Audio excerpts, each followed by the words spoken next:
En el siglo I después de Cristo, las tribus celtas de Britania, en su día enemigas, se unieron. Fueron las últimas representantes de su cultura en disfrutar de autonomía.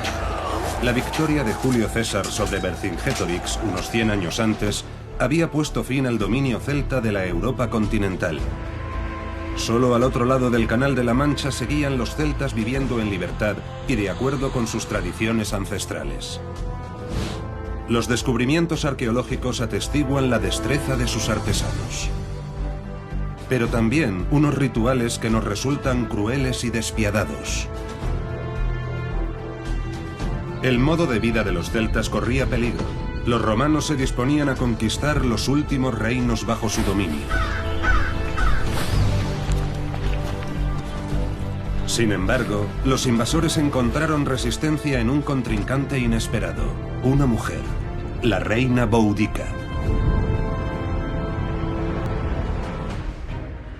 Hasta mediados del siglo I después de Cristo, Britania solo había sufrido incursiones pasajeras de tropas romanas procedentes del continente. Sin embargo, las islas británicas habían despertado el apetito del imperio. Cuando el emperador Claudio envió sus legiones al otro lado del canal en el año 43, estas fueron recibidas de forma desigual. Mientras que las tribus celtas del oeste del país ofrecieron una fuerte resistencia, los jefes de sus homólogas del este, los icenos y los trinovantes, optaron por colaborar. En Britania, al igual que antes en la Galia, había división de opiniones sobre cómo abordar esta nueva situación. Sin duda había un grupo prorromano, pero también otro antirromano. Además, habría tribus cuyos líderes simplemente querían esperar a ver cómo evolucionaban los acontecimientos. La opción imperante dependía en gran medida de las circunstancias locales. Los jefes que se sometieron al dominio romano fueron coronados reyes vasallos a cambio de su lealtad. Este fue el caso de Prasutago, líder de los icenos.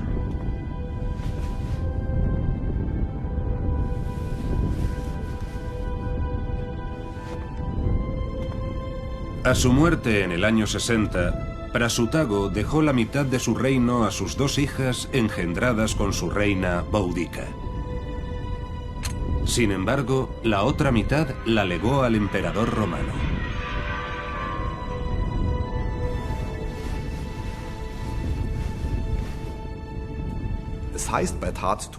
En sus anales, Tácito relata que Prasutago dividió su legado entre sus hijas y el emperador Nerón, probablemente con la esperanza de que, tras su muerte, la parte que había dejado a sus hijas siguiera existiendo como reino semi-independiente. Si esta era realmente su intención, esta posibilidad se esfumó poco después de su muerte. En el Museo Británico se conserva una serie de restos arqueológicos que nos ofrecen una idea de la riqueza que dejó Prasutago.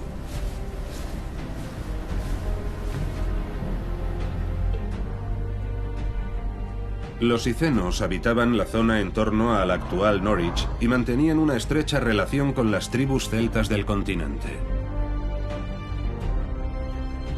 El comercio de larga distancia les había hecho prosperar, como demuestra claramente el denominado Tesoro de Snetsham, un tesoro único descubierto como muchos otros por pura casualidad. En 1948, un agricultor encontró, mientras araba, unos trozos grandes y gruesos de algo bañado en oro. Pensó que quizás se trataba de parte del armazón de una cama, así que los dejó en un extremo del campo. En realidad eran torques tubulares. Cuando se dieron cuenta, varios arqueólogos examinaron todo el lugar. El término torques viene del latín torquere, torcer. Se trata de collares abiertos muy comunes en todo el mundo celta. Se han encontrado piezas muy similares en el continente, también con una decoración parecida. Las torques eran un objeto de uso muy extendido por toda Europa en aquella época, aunque el modelo concreto varía bastante en función de la región. No obstante, podemos ver que existe una relación si pensamos que la idea general es llevar una especie de gran anillo de metal en torno al cuello. La Torques de mayor tamaño del tesoro de Snetsham pesa casi 1 kilo. Su factura es digna de un rey. Esta es la Gran Torques. Lo primero que hacían era liar alambres torcidos. En este caso se utilizaron 8 alambres, todos ellos trabajados concienzudamente a martillo. Solo tienen un par de milímetros de grosor. Luego se tomaron en juegos de 8, esto es, 64 en total, y se retorcieron para hacer el collar. Los extremos se fundían directamente en los collares, por lo que antes se tenían que modelar con cera. Por último, se empleaba una herramienta, por ejemplo, un punzón, para terminar el diseño y añadir algunos detalles. Sin embargo, el detalle más asombroso solo puede observarse con un microscopio electrónico. Resulta que no es oro todo lo que reluce. Los exámenes han demostrado que los celtas eran maestros en el arte del dorado a fuego, esto es, aplicar una capa de oro a plata, cobre, latón o bronce con la ayuda de mercurio. Se trata de una técnica que, además de una destreza considerable, requiere tener acceso a las materias primas necesarias. Sorprende el mero hecho de que tuvieran acceso a fuentes de mercurio. Probablemente lo importaran del continente. Por ejemplo, sabemos que en España había, pero el hecho de que fueran capaces de saber lo que necesitaban, conseguirlo, traerlo y ejecutar todo el proceso, dice mucho, en mi opinión, de lo avanzados que eran estos pueblos. Tras la muerte de su esposo, la reina Boudica esperaba seguir ejerciendo el control sobre el destino de los icenos. Al fin y al cabo, ¿no se había designado a sus hijas herederas?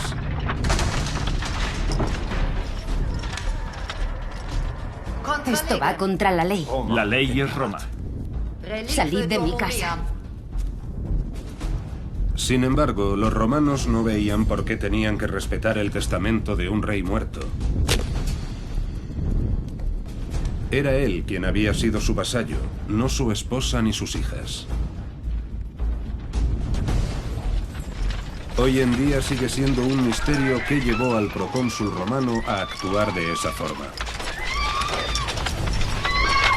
Solo sabemos que sus actos tuvieron consecuencias de gran alcance.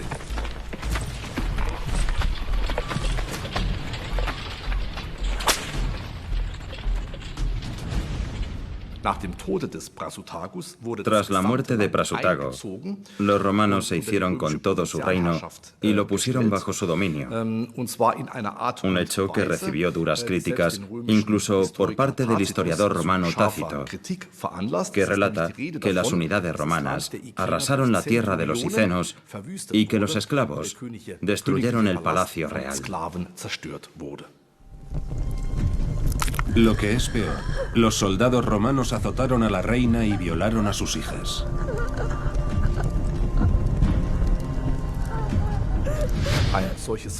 Un acto de esta naturaleza contravenía el concepto romano de ley moderada y justa. Virgilio, el destacado poeta de la época de Augusto, había acuñado en cierta ocasión las siguientes líneas. Tú, romano, recuerda tu misión, ir rigiendo los pueblos con tu mando. Estas serán tus artes: imponer leyes de paz, conceder tu favor a los humildes y abatir combatiendo a los soberbios. Con los icenos, los romanos hicieron justamente lo contrario. Los romanos acabarían pagando muy caro el maltrato de la reina.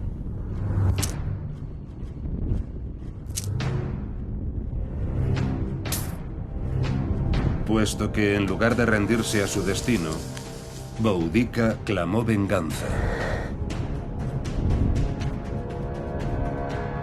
Puede que los icenos fueran los primeros aliados de Roma, pero ahora la furia de su reina contra los invasores era incontenible.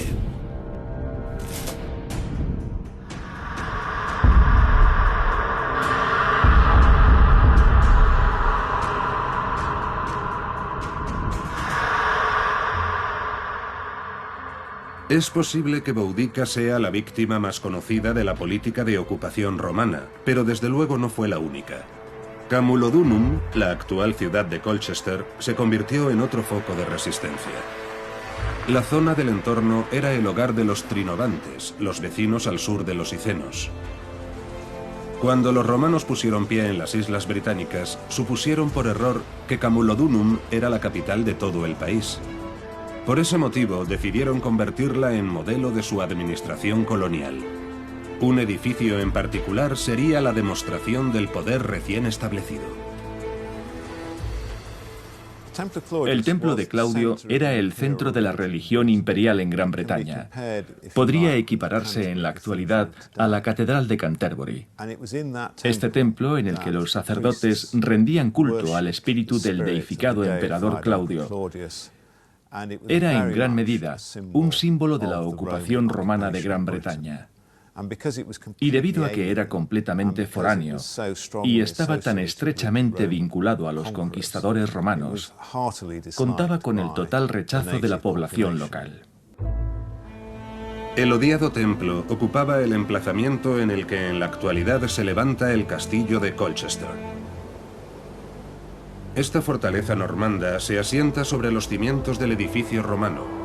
El levantamiento de sus vecinos icenos debió de ser como una llamada a la movilización para los trinovantes. Por todo el Imperio Romano, el culto a la personalidad casi divina del emperador era una parte integral de la vida diaria. Pero en Britania impulsó la resistencia, una circunstancia que benefició a los icenos.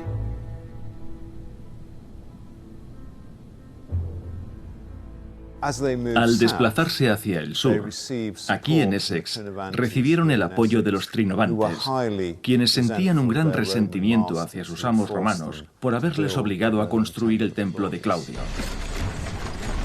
Así, a la campaña de venganza de Boudica se fue uniendo un creciente grupo de pueblos descontentos.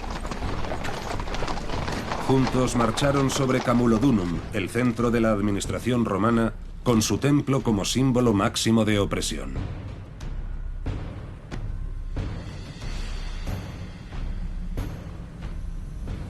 En aquella época estaba completamente desguarnecida. No tenía muralla ni zanja defensiva. En la práctica era una ciudad abierta en la que podías entrar caminando como si nada. Los trinovantes habían fortificado su principal asentamiento con amplias estructuras defensivas. Lo primero que hicieron los romanos fue echar abajo sus muros y terraplenes, una acción que condenaría a los habitantes de Camulodunum. Boudica eligió su primer objetivo a propósito.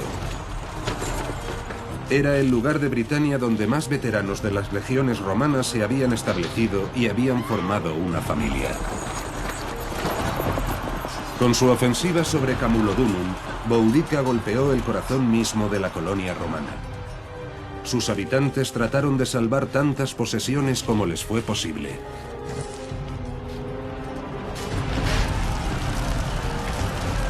Sin embargo, no tuvieron escapatoria ante unos celtas superiores en número que no mostraron piedad.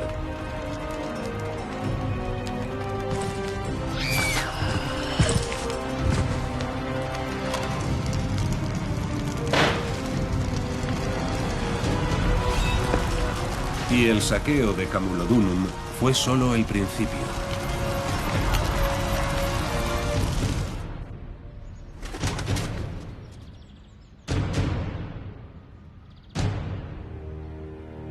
Hoy en día todavía es posible encontrar por la ciudad pruebas de la furia celta.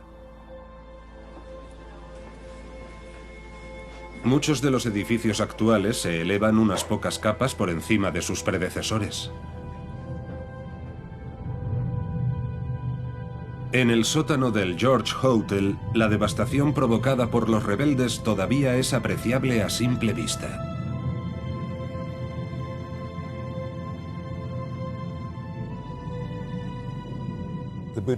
El horizonte de la destrucción de Boudica es muy evidente. Es una franja oscura en el terreno que puede verse con frecuencia en las excavaciones arqueológicas. Está compuesta por los restos quemados de edificios de adobe y cañas, y es casi totalmente negra. Se trata de un vestigio asombroso de este hecho histórico acaecido en Colchester.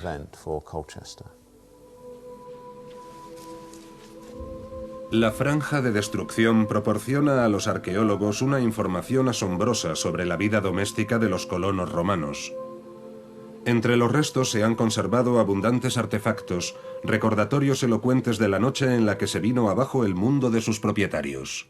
Los miembros de las familias se apresuraron a esconder sus objetos de valor, ya que corrían peligro.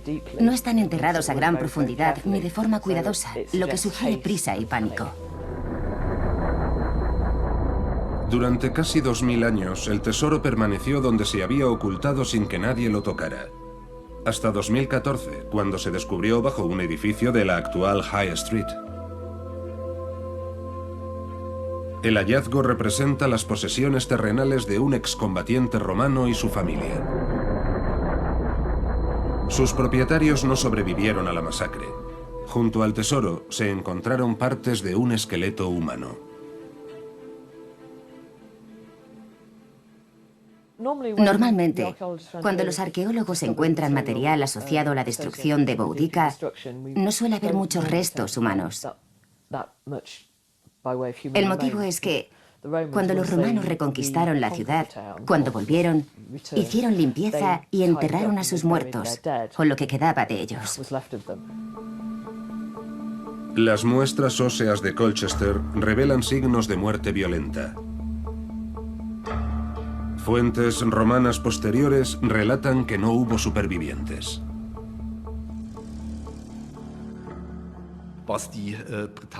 Hay un pasaje en los Anales de Tácito sobre el levantamiento de Boudica, en el que afirma que los britanos dieron muerte a 70.000 romanos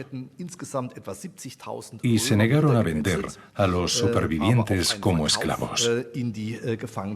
Esto no debería interpretarse al pie de la letra. Cabe suponer que el odio que sentían los britanos hacia todo lo romano provocó una masacre generalizada. Sin embargo, es poco probable que los britanos rehusaran sacar beneficio de la venta de los cautivos como esclavos. Tácito no es la única fuente en la que apoyarse para afirmar que los celtas no mostraban el menor escrúpulo a la hora de tratar a los enemigos vencidos. Hallazgos por todo el mundo celta sugieren que los sacrificios rituales eran algo habitual. Los Alpes suevos fueron uno de los centros de actividad celtas de principios de la Edad de Hierro. A 9 kilómetros de la residencia principesca del Hoeneburg, un equipo de arqueólogos ha desenterrado los restos de una imponente fortificación. Solemos darnos por satisfechos si encontramos 2 o 3 hileras de piedras juntas. Aquí tenemos una muralla de 4,5 metros. Resulta evidente que su principal finalidad no era la de servir de elemento defensivo, sino la de impresionar a posibles visitantes. En aquella época, una muralla como esta era algo bastante excepcional, un símbolo de prestigio. Sin embargo, el objeto exacto del emplazamiento está aún por determinar. Desde un principio, las excavaciones produjeron hallazgos importantes. La primera excavación tuvo lugar en 1894. Por desgracia, no quedan prácticamente registros, aparte de una breve nota que indica que se encontraron 6 esqueletos humanos, supuestamente en una tumba de fosa de 4 metros de profundidad. Hace unos años, volvimos a abrirla y resulta que era un pedestal similar a un altar hecho con piedras. Dentro de la construcción había en efecto una fosa de 4,5 metros de profundidad, en la que encontramos decenas de fragmentos de huesos humanos que obviamente se habían pasado por alto en 1894. En aquel momento, el excavador supuso que había dado con una tumba de fosa. Hoy en día se considera que es más probable que el lugar tuviera una función de culto. La cavidad se adentra en las profundidades del lecho de roca. Para los celtas, lugares como este eran una especie de punto de contacto entre este mundo y el más allá. Por lo tanto, los cadáveres podrían corresponder a un sacrificio humano. Por razones de seguridad, la fosa se rellenó en su momento.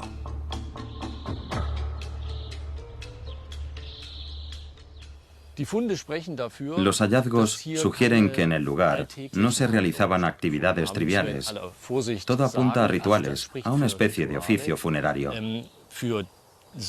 Conocemos estructuras subterráneas similares en otros yacimientos celtas que, sin lugar a dudas, contenían ofrendas a los dioses. Los hallazgos de la fosa son de la misma era que los del asentamiento celta del Hoyneburg, a solo unos kilómetros de distancia, de modo que no es descabellado suponer que se tratara de uno de los lugares de culto de la residencia principesca. A pesar de la amplia extensión que ocuparon los celtas en Europa, existen numerosas analogías en sus rituales y costumbres. Incluso en lugares tan remotos como la antigua Gordión, en la actual Turquía. En el siglo III a.C., los celtas gálatas hicieron de este lugar su hogar. Durante las excavaciones, los arqueólogos descubrieron varias sepulturas peculiares.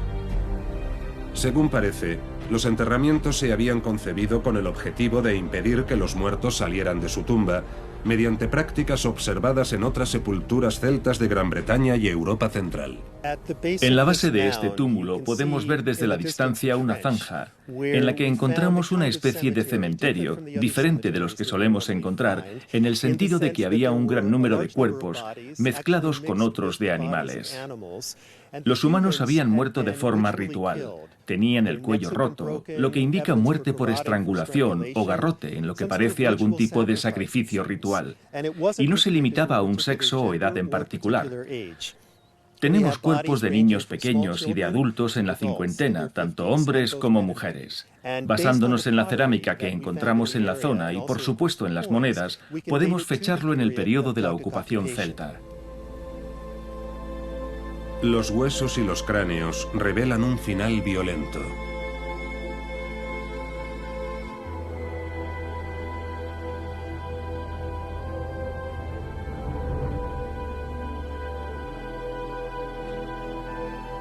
Las piedras apiladas sobre los cadáveres tenían como finalidad impedir que pudieran salir de sus tumbas si resucitaban.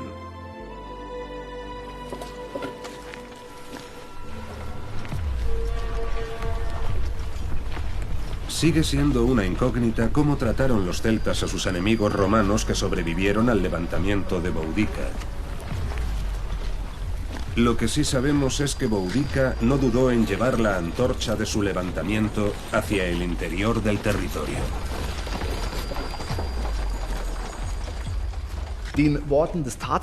De acuerdo con Tácito, el levantamiento se inició con los sicenos en el sudeste de Britania. Se extendió hacia el sur con los trinovantes y parece que acabó afectando a un amplio territorio de la provincia.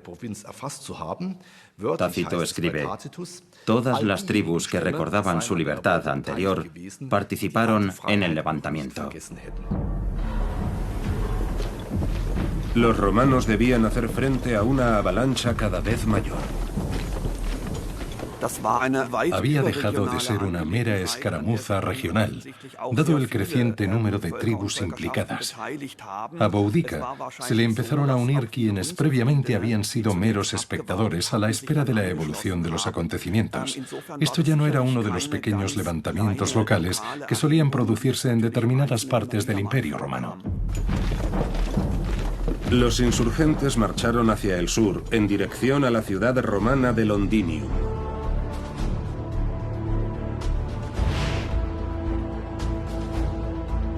En el año 60, la actual Londres era una floreciente comunidad de unos 10.000 habitantes.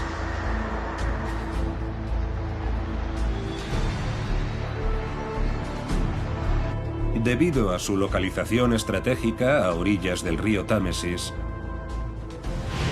la ciudad había atraído a numerosos comerciantes que prosperaban bajo el nuevo régimen hasta convertirse en el principal lugar de intercambio de artículos al otro lado del Canal de la Mancha.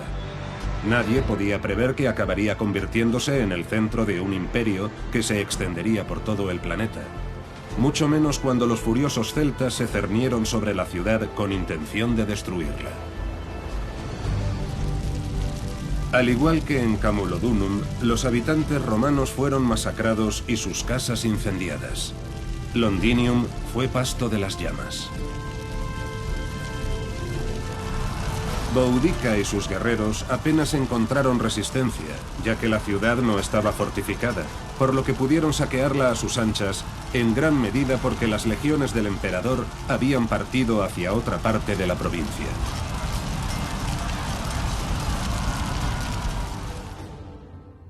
Al estallar la revuelta, el comandante romano había concentrado todas las tropas disponibles en el oeste de Gran Bretaña, en la actual Gales.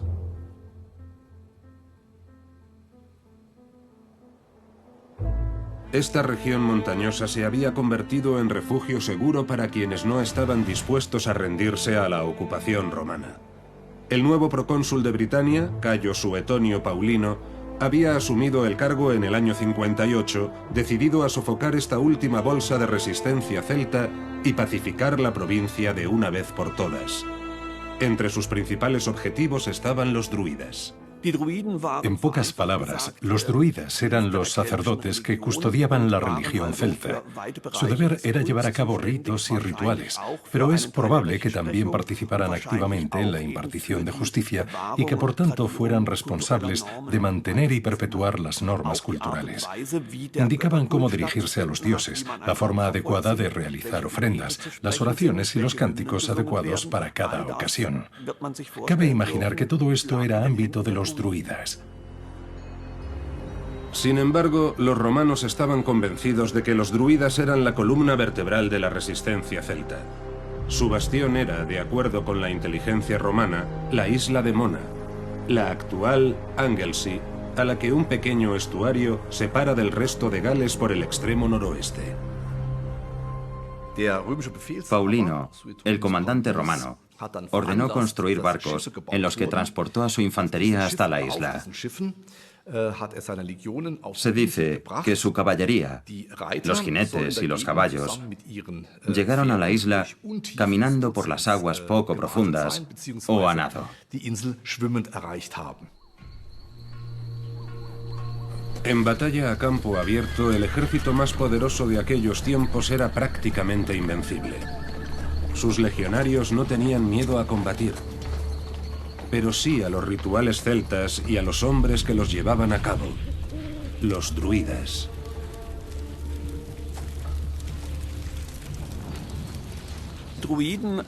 Conocemos a los druidas solo desde el punto de vista romano o de los historiadores griegos.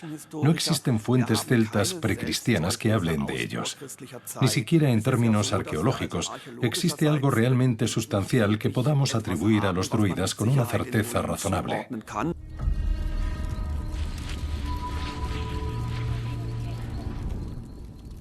Los escritores griegos y también algunos romanos catalogaron a los druidas como filósofos de los celtas. Y dado que en la tradición de la antigüedad se presuponía que los filósofos tenían una larga barba, se supuso que con los druidas sucedía lo mismo. Los fundamentos de su religión se basaban en una amplia variedad de conocimientos de todo lo sagrado. Para protegerla, los druidas lo memorizaban todo. En sus comentarios a la Guerra de las Galias, Julio César menciona un periodo de aprendizaje de 20 años para que un hombre alcance el estatus de druida. En la actualidad, se considera que los druidas eran hombres de gran conocimiento. Para los romanos, eran en gran medida sacerdotes que llevaban a cabo brutales ritos de sacrificios humanos. César relata que en tiempos de penurias o dificultades, los celtas recurrían al sacrificio de seres humanos en lugar de animales. Los destinados a morir de manera ritual no eran prisioneros, sino personas elegidas entre sus propias filas.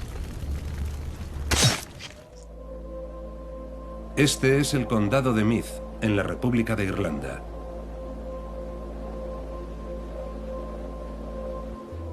La práctica celta de sacrificar seres humanos ha dejado rastro en las ciénagas. Para los celtas, estos pantanos eran lugares sagrados, al igual que las cuevas y los pozos.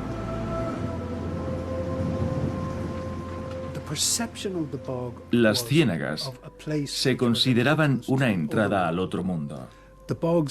Se creía que eran rojas y que dicho color reflejaba el hecho de que, de noche, el sol descendía a su cámara nocturna en el otro mundo. De modo que, en tiempos ancestrales, en estos lugares se realizaban actividades rituales. Se han encontrado cadáveres momificados en numerosas ciénagas del mundo celta.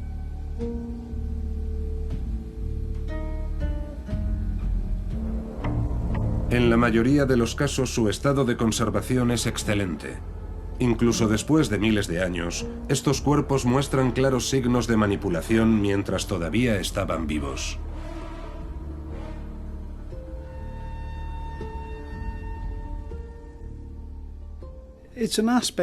El motivo es la propia turba en la que se colocaron los cuerpos. Los gases tánicos que contiene convierten la carne y la piel en cuero. El esfagno, que forma parte de la turba, tiene asimismo una cualidad antiséptica que mata las bacterias. Además, hay escasez de oxígeno. Todos estos factores se combinan para preservar los cadáveres e impedir que se descompongan. Una de estas momias de Irlanda esconde una historia asombrosa. Tiene las manos cuidadas, lo que indica que este hombre no realizaba trabajos físicos duros.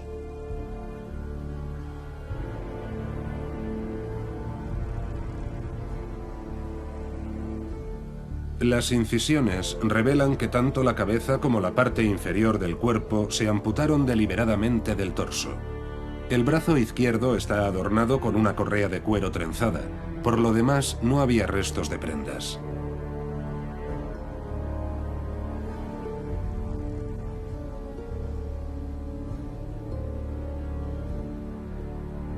Las cuchilladas y los cortes de la zona del pecho indican una muerte violenta.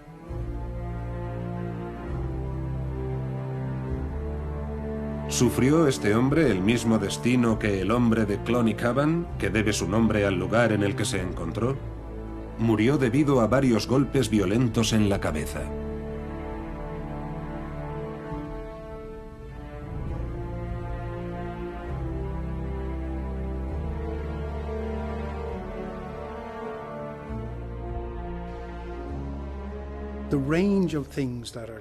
Todo lo que rodea a la muerte de estas personas es demasiado complejo para considerarse una ejecución de simples delincuentes.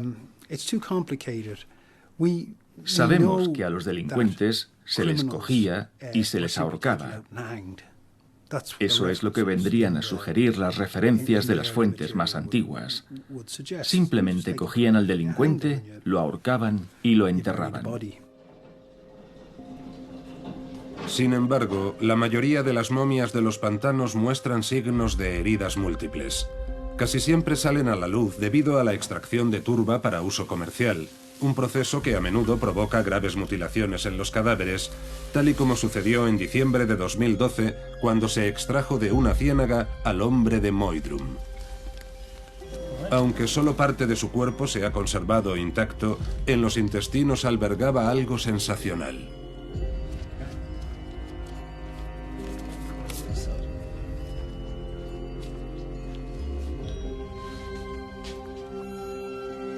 En las imágenes de rayos X se apreciaban unas bolitas. Al examinarlas, resultaron ser huesos de frutas. Y no se trataba de un puñado de frutas al azar. Según parece, el estómago se rellenó con una variedad concreta.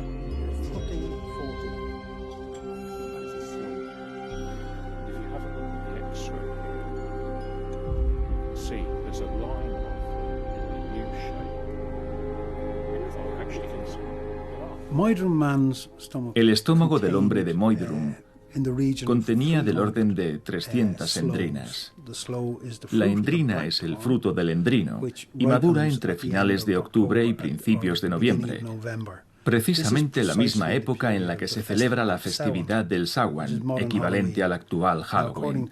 De acuerdo con crónicas ancestrales, el Samhain era la época en la que se mataba a los reyes de forma ritual. Eamon Kelly supone que estas momias de las ciénagas eran reyes o aspirantes al trono que no estuvieron a la altura de lo que se esperaba de ellos, de modo que se ofrecieron como sacrificio a los dioses.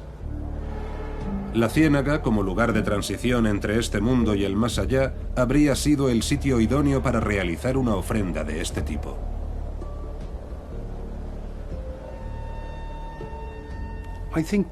Creo que el sacrificio ritual de estos reyes debía de correr a cargo del estamento sacerdotal, los druidas. Eran los especialistas religiosos de aquella sociedad. Por lo que es casi seguro que estuvieran presentes, quizás también el aspirante a rey, así como miembros destacados de la jerarquía de la comunidad.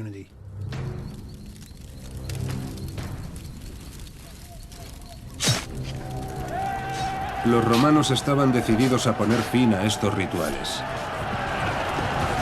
Todos los druidas de la isla de Mona fueron capturados y asesinados.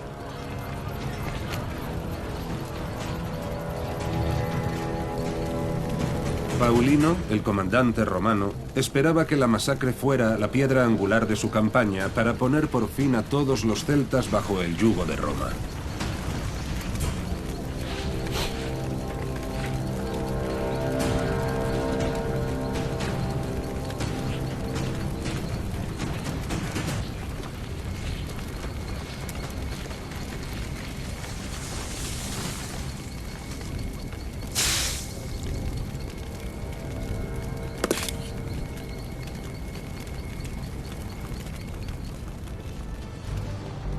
El grado de estima del que disfrutaban los druidas y jefes dentro del mundo celta puede medirse observando las residencias principescas.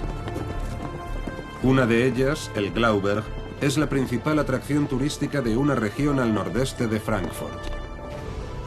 Aunque ya existían asentamientos en el lugar en el año 4500 a.C., su apogeo vino en el siglo V a.C. de la mano de los celtas, quienes convirtieron la colina en un paisaje de culto. Lo que hace que el Glauberg sea tan importante es el denominado camino procesional.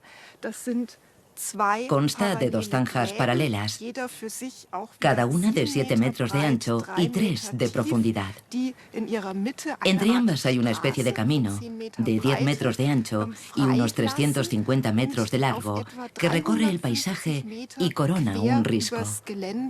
Por lo que cabe suponer que estamos ante un área dedicada en su totalidad a ritos y ceremonias culturales. Los arqueólogos suponen que el lugar se dispuso en torno a un túmulo funerario de 6 metros de altura.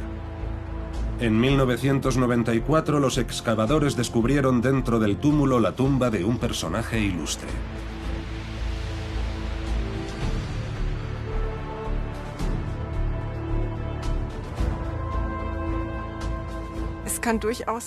Es perfectamente plausible que el área del Glauberg fuera la última morada de personajes distinguidos en un sentido mundano y con un estatus en el ámbito de los ritos sagrados, o quizás solo una de las dos cosas. Probablemente se trate de la representación visual más famosa de un celta. Se descubrió en una zanja circular en torno al túmulo junto con fragmentos de otras 3 estatuas. El príncipe de Glauberg, como se ha denominado, es único. Hay varios rasgos comunes. Por un lado, existen muy pocas muestras del trabajo de los canteros del periodo celta, y son bastante pequeñas. No están esculpidas con muchos detalles, ni a tamaño natural. Por otro lado, y eso es lo verdaderamente fascinante, hemos encontrado en una sepultura los mismos atributos que vemos en esta escultura de arenisca. Aunque la Torques está representada de forma meramente esquemática, no cabe duda de que se trata de la imagen de un collar de oro, que se ha depositado junto con otros objetos en la tumba para acompañar al príncipe hasta el más allá.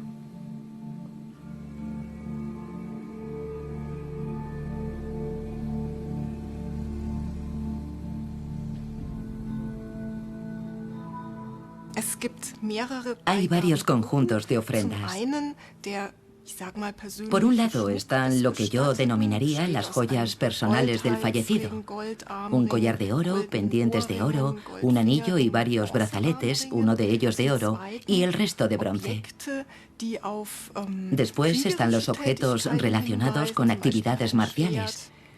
Una espada, un escudo y un arco con flecha, probablemente para cazar.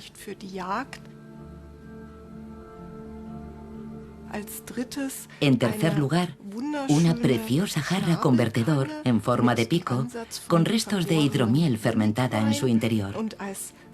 Y por último, el hallazgo más fascinante, fragmentos de una corona a modo de hojas, similar a la que vemos en la estatua. La reconstrucción muestra que el alambre que sustenta la corona se había cubierto de cuero y posteriormente enguatado, una construcción relativamente sencilla, pero desde luego no al alcance de un plebeyo. Parece obvio que el fallecido era una persona con un elevado estatus en la sociedad celta de principios de la Edad de Hierro. Solo podemos hacer conjeturas sobre el significado de esta corona. Podría indicar que su portador desempeñaba funciones culturales o rituales, pero insisto, no lo sabemos. Mientras el comandante romano y sus soldados celebraban la victoria sobre los druidas, un mensajero trajo las noticias del levantamiento de Boudica y la destrucción de Camulodunum. La masacre de los druidas solo sirvió para avivar el odio de los celtas hacia los invasores romanos.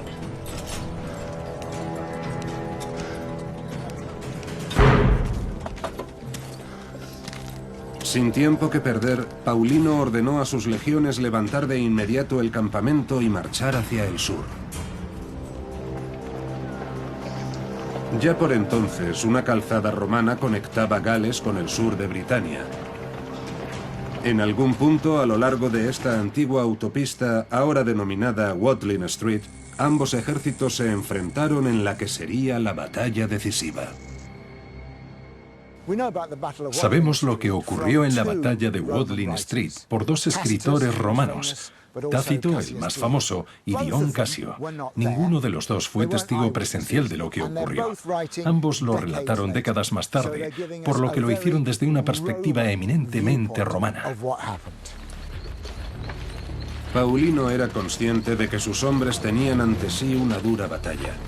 Con cada victoria aplastante, más y más personas habían engrosado las filas de Boudica, por lo que los celtas eran infinitamente superiores en número a los romanos. En este punto es donde creemos que tuvo lugar la batalla, en el mismo centro de la Britania romana, el mismo corazón del país.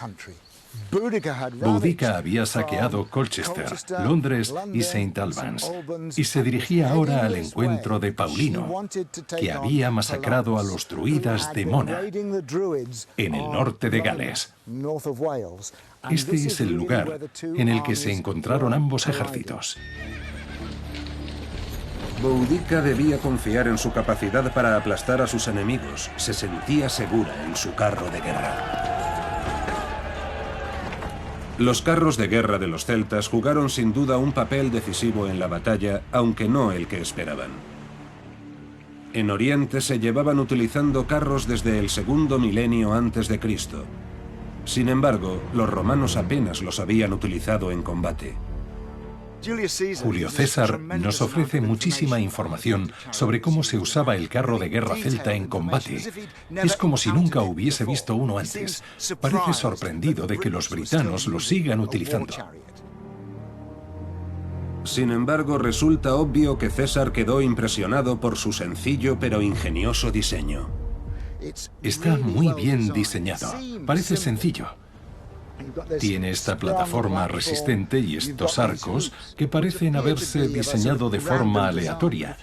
Pero imaginemos que soy un guerrero y que mi intención es lanzar una jabalina tal y como nos cuenta César. Pongo este pie aquí y aquí la rodilla. La tengo apoyada en 3 puntos. Es una posición muy cómoda y estable para lanzar una jabalina. Y si viene el enemigo por allí, simplemente me apoyo en el otro lado y la lanzo. En cada carro viajaban 2 hombres, el auriga y el guerrero.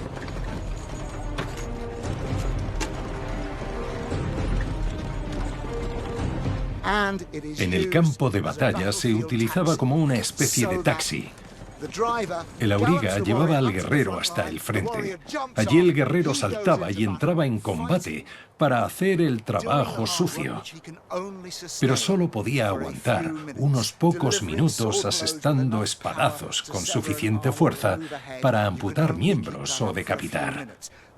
Así que el carro daba una vuelta y cabalgaba hacia el guerrero, que volvía a subirse como si de un autobús urbano se tratara. En manos de guerreros experimentados, el carro de guerra resultaba letal entre las filas del enemigo.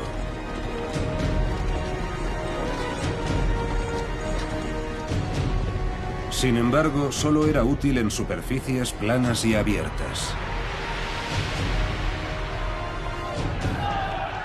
Con un enemigo como los celtas, los romanos debían asegurarse de enfrentarse a ellos en un lugar propicio.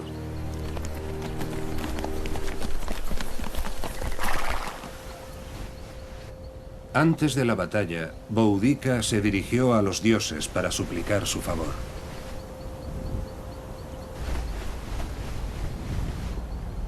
El historiador romano Dion Casio relata que primero invocó a la diosa reina Andraste y que después soltó una liebre para observar la dirección en que corría, que marcaría el resultado de la batalla.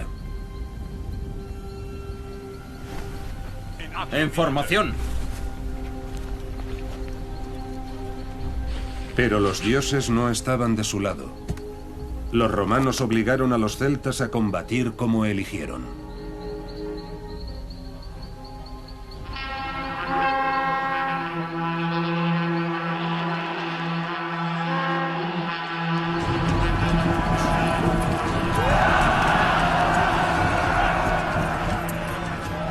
El bosque hacía imposible el uso de carros de guerra.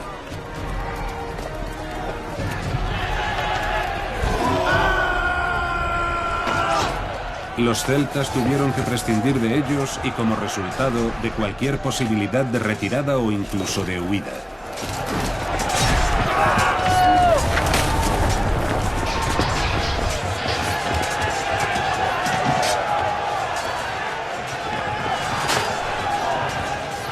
A pesar de ser superiores en número, los celtas sufrieron una derrota aplastante a manos de las legiones de Paulino.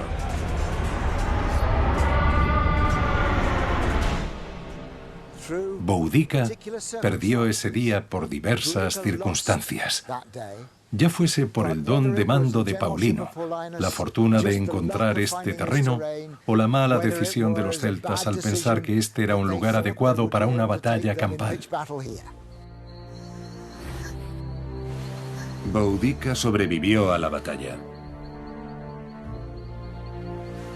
De acuerdo con Tácito, se suicidó tomando veneno. Dion Casio escribe que la reina sucumbió a una enfermedad poco después.